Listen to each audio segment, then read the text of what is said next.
Oke, di video kali ini saya akan menjelaskan mengenai pengaturan hak akses database untuk implementasinya di C# ya. Jadi hal pertama yang harus kita lakukan adalah kita akan membuat sebuah metode ya, yaitu metode buat user baru di kelas pegawai. Nah, setelah itu kita akan tambahkan code seperti ini. Kalau Anda lihat di sini, ini merupakan query untuk membuat sebuah user baru di database MySQL kita. Oke, nah, metode ini nantinya akan dipanggil waktu akan menambah pegawai baru. Waktu minggu ke-5 kemarin, minggu ke-6, sorry. Waktu minggu ke-6 kemarin Anda sudah membuat kelas pegawai beserta metode-metode tambah, ubah, dan hapus. Nah, setelah itu metode-metode tersebut kita akan modifikasi ya. Kita akan tambahkan beberapa code baru ya di kelas pegawai. Nanti kita akan tambahkan code tersebut di kelas tambah data, tambah pegawai baru. Nanti kita akan tambahkan metode-metode baru tersebut. Yang pertama yang kita akan lakukan ya, Anda perlu membuat sebuah metode baru dengan nama buat user baru ya, dengan parameter pegawai ya, sama nama server. Nah, jadi Anda bisa lihat di sini create user, pegawai username, jadi username-nya siapa, nama servernya di mana ya, localhost karena kita menggunakan lokal, database lokal, identified by ini passwordnya. Nah, setelah itu kita akan panggil koneksi jalankan perintah DML. Oke, kita langsung coba saja ya. Kita akan mencoba ya di aplikasinya langsung. Oke, di sini ya. Ini di kelas pegawai. Ya, Anda bisa masuk ke kelas pegawai. Setelah itu di sini kita di region method kita tambahkan metode baru di sini. Oke, ini saya namai metodenya itu tadi sesuai dengan yang ada di PPT ya tadi ya. Oke, jadi saya buat public void buat user baru dengan parameter pegawai dan nama server.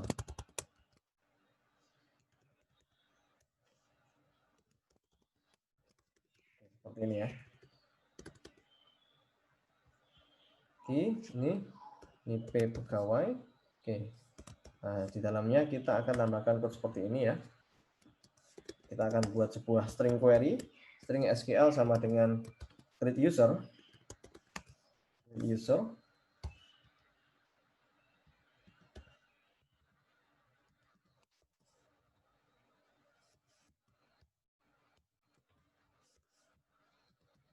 Create user pegawai dot username.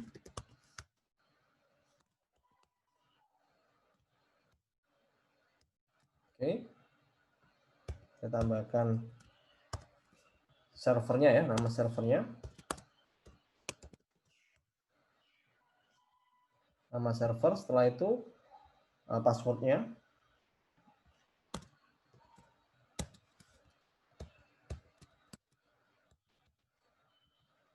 Identified by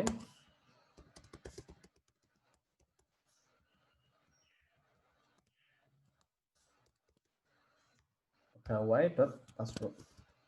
Oke, seperti ini. Oke. Nah, setelah itu kita akan panggil metode koneksi jalankan perintah DML ya di sini. Jadi ini tinggal Anda tambahkan saja di sini. Ini untuk kelas pegawai ya.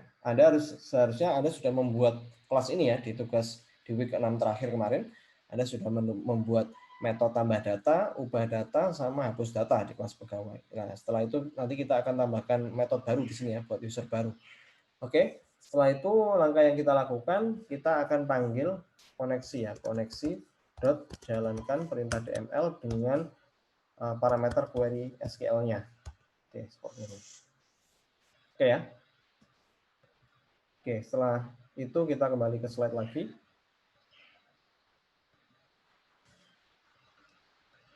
Oke ya, ini misalnya seperti ini ya. Kita akan membuat user baru dengan nama Kalista. Setelah itu nanti akan terbentuk query seperti ini. Create user dengan nama pegawainya itu, username-nya Kalista di database localhost dengan password 1234 seperti itu. Oke, langkah selanjutnya setelah kita membuat metode buat user baru, kita akan membuat metode lagi yaitu metode beri hak akses. Jadi metode beri hak akses ini kita gunakan untuk memberikan hak akses untuk pegawai atau user baru yang kita masukkan, yang kita insertkan ke database kita. Oke, jadi Anda bisa lihat di sini beri hak akses punya parameter pegawai, nama server, sama nama database-nya. Untuk kasus ini, semua user diatur memiliki hak akses all privileges di database DB jual beli. Artinya bisa mengakses semua objek yang ada di database DB jual beli. Baik itu tabel apapun ya, bisa digunakan, bisa diakses ya, insert, update maupun delete. Karena kita tidak akan mengatur hak akses itu melalui DBMS ya. Cuman kita berikan role saja all privilege, tapi tidak kita bedakan antar user tersebut. Kita membedakannya lewat aplikasi seperti yang saya jelaskan di video sebelumnya. Oke, setelah itu Anda bisa lihat di sini, Anda bisa lihat bahwa ada query di sini, yaitu grant all privileges on nama database-nya apa, nanti nama database-nya ya nama database DB jual beli itu, kepada pegawainya siapa, add nama servernya, seperti itu. Nah ini kepada itu tuh ini usernya ya nanti ya, karena misalnya kita nanti mau menambahkan pegawai yang baru, seperti itu. Setelah itu seperti biasa kita tambahkan metode koneksi jalankan perintah DML. Kita nanti panggil jalankan perintah DML di kelas koneksi kita melalui dari kelas koneksi kita. Oke, langsung kita coba saja ya. Jadi kita akan membuat metode beri hak akses yaitu di kelas pegawai. Nah, ini kita kembali lagi di sini. Oke, kelas pegawai kita buat metode lagi yaitu public void beri hak akses ya.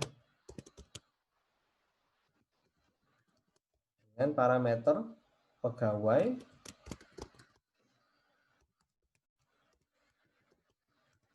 parameternya pegawai, terus string nama server dan string nama database ya. String nama server dan string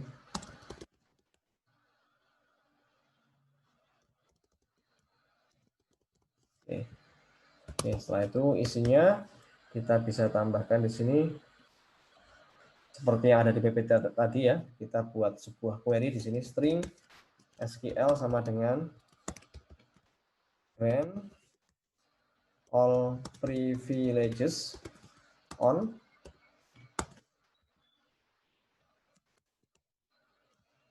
nama database-nya. Setelah itu kita tambahkan string lagi di sini titik ya bintang to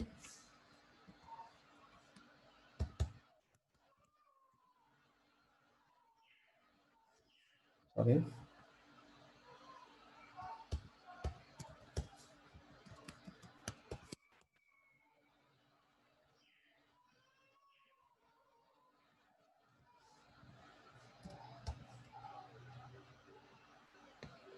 pegawainya.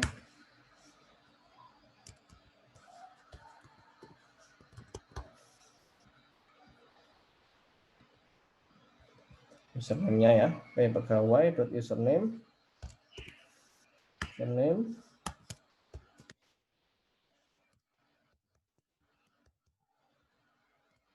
at localhost ya.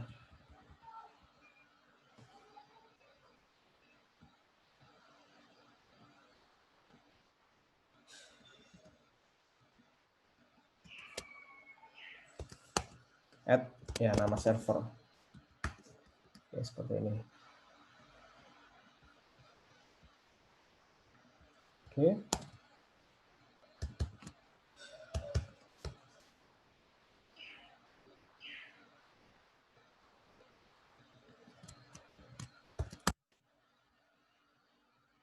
Oke, kita coba cek dulu.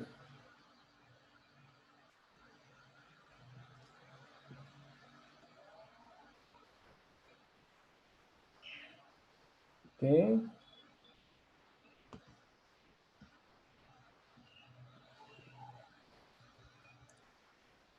Ya, ini rawan salah ya, kalau kita salah tanda petik saja sudah nggak jalan nanti. Jadi kita pastikan dulu. Oke, setelah itu kita akan panggil koneksi jalankan perintah DML dengan parameter SQL. Oke, seperti ini. Oke, sudah. Kita save, kita kembali lagi ke slide. Oke, jadi metode beri hak akses ini sudah kita buat. Selanjutnya kita akan bikin metode baru lagi, yaitu manajemen user.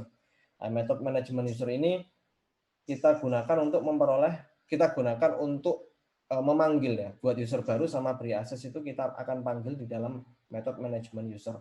Karena di dalam metode buat user baru dan beri akses itu di dalamnya punya parameter nama server dan nama database. Nah, kita perlu membuat ini ya, membuat metode get nama server sama get nama database. Ini kita buat di kelas koneksi. Kalau Anda belum membuat, Anda perlu membuat dulu get nama server sama get nama database-nya. Oke, kita akan buat dulu di kelas koneksi ya untuk metode get nama server sama get nama database-nya. Nah, ini kita buat di sini di kelas koneksi. Kita langsung coba saja di program kita ya, di metode yang ada di kelas koneksi untuk mendapatkan get nama server sama get nama database. Nah, saya coba cek dulu apakah saya sudah buat di program saya. Ini kita kembali ke ini ya, ke kelas koneksi. Nah, di metode apakah sudah ada atau belum? Kalau belum ada nanti kita bikin. Oke, belum ya. Kita akan buat sebuah metode ya, static dengan return value-nya itu string ya, karena nama database sama nama server itu kita butuhkan dalam bentuk string. Oke, setelah itu di dalamnya kita akan tambahkan code seperti ini ya, seperti yang ada di slide. Kita panggil MySQL connection con sama dengan new MySQL connection. Oke, setelah itu kita bisa dapatkan connection string, kita bisa dapatkan melalui connection stringnya nanti. Con.connection string, nah, connection string sama dengan kita dapatkan dari app-config ya, configuration manager dot connection strings ya, dengan parameternya ini koneksi ya di sini. Itunya indeksnya koneksiku ya, koneksiku dot connection string. Oke, coba kita lihat dulu di PPT-nya. Oke, koneksiku ya, koneksiku ini kecil tadi. Oke, koneksiku dot connection string. Oke, kita coba lihat dulu, kita coba cek di app config-nya dulu ya. Itu namanya koneksiku atau bukan ya? Oke ya, namanya koneksiku sudah benar. Setelah itu kita kembali lagi ke sini. Oke, sudah. Nah, setelah itu kita return value-nya itu melalui ini. Kita return value-nya melalui con.dataSource. Jadi ini di sini kita tambahkan satu baris kode lagi. Return con.dataSource ya. Nah, data source itu nanti kita akan dapatkan koneksi nama itunya, nama servernya seperti itu ya. Jadi con data source itu untuk nama servernya. Sedangkan untuk nama database-nya ya kita tinggal kurang lebih sama ya. Ini kita copy saja. Oke. Nah, ini kita copy tapi kita ganti dengan get nama database. Nah, setelah itu di sini kita ganti bukan con.data source tapi database. Oke. Oke, seperti ini. Nah, get nama server sama get nama database sudah kita bikin. Kita kembali ke kelas pegawai ya. Nah, kita kembali ke sini. Nah, di kelas pegawai kita buat metode management user ya. Metode management user ini di dalamnya dia akan memanggil buat user baru sama beri akses yang sudah kita buat sebelumnya metode ini. Nah, di dalamnya juga nanti kita akan memanggil get nama server sama get nama database dari kelas koneksi karena ini dibutuhkan untuk memanggil metode buat user baru di parameternya. Oke, kita kembali ke kelas pegawai. Nah, kelas pegawai ya. Di sini kita tambahkan metode manajemen user ya. Oke, kita tambahkan metode manajemen user seperti yang ada di slide tadi. Oke, di sini kita coba tambahkan public void static ya, static void manajemen user. Oke, sebentar, ini salah. Oke, manajemen user ya. Ini dengan parameter pegawai. Oke. Setelah itu di sini kita buat sebuah variabel penampung untuk nama servernya dengan koneksi get nama server ya. Oke. Sedangkan untuk nama database-nya sama dengan koneksi get nama database. Oke.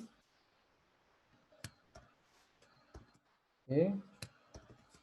Nah, setelah itu kita panggil ya pegawai buat user baru sama beri aksesnya kita panggil buat user baru. Oke, sebentar. Buat user baru ya sudah harusnya ini buat user baru. Oh, ini belum kita tambahkan static ya, sorry. Static. Ini juga static ya. Oke, pegawai dot buat user baru. Oke, dengan parameter P ya, pegawainya sama nama server. Oke, seperti ini. Nah, setelah itu kita coba buat panggil ya, beri akses. Ini kita panggil dengan parameter P, nama server, sama nama database-nya. Oke. Oke, kita kembali lagi ke slide-nya. Oke, ini sudah kita buat. Ini pun kita juga sudah buat ya. Kita langsung lanjut ke slide berikutnya. Oke, setelah itu kita perlu ya memanggil metode manajemen user itu di dalam metode tambah data. Ini metode tambah data harusnya sudah Anda buat sebelumnya waktu Anda membuat kelas pegawai ya. Kelas pegawai di dalamnya juga Anda sudah buat tambah data, ubah data sama hapus data. Nah, setelah itu kita akan modifikasi dengan menambahkan metode manajemen user di sini yang sudah kita buat sebelumnya.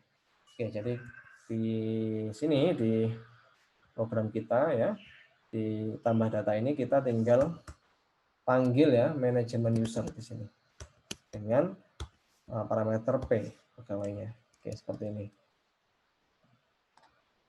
Oke. Nah, nanti kita akan coba buat ya.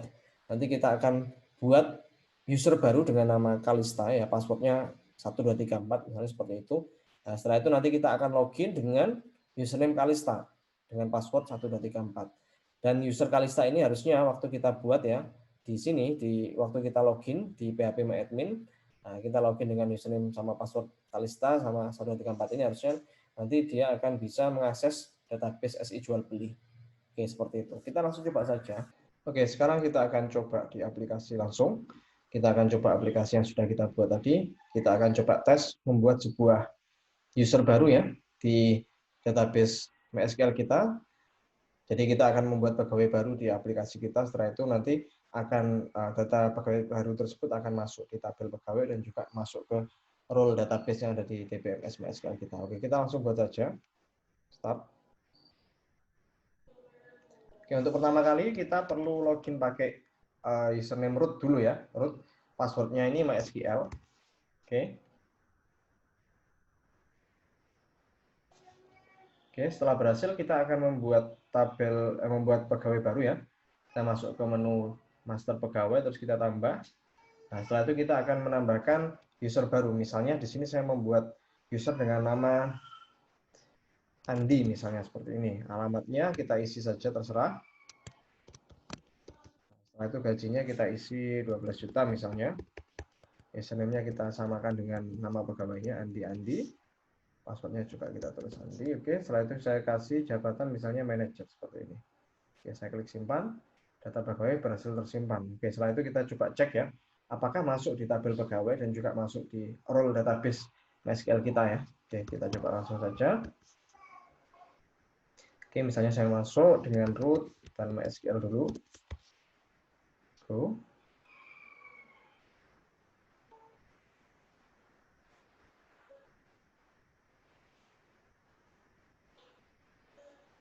Oke, kita cek di ini ya, SI jual beli. Oke, kita cek di tabel pegawai dulu apakah sudah masuk.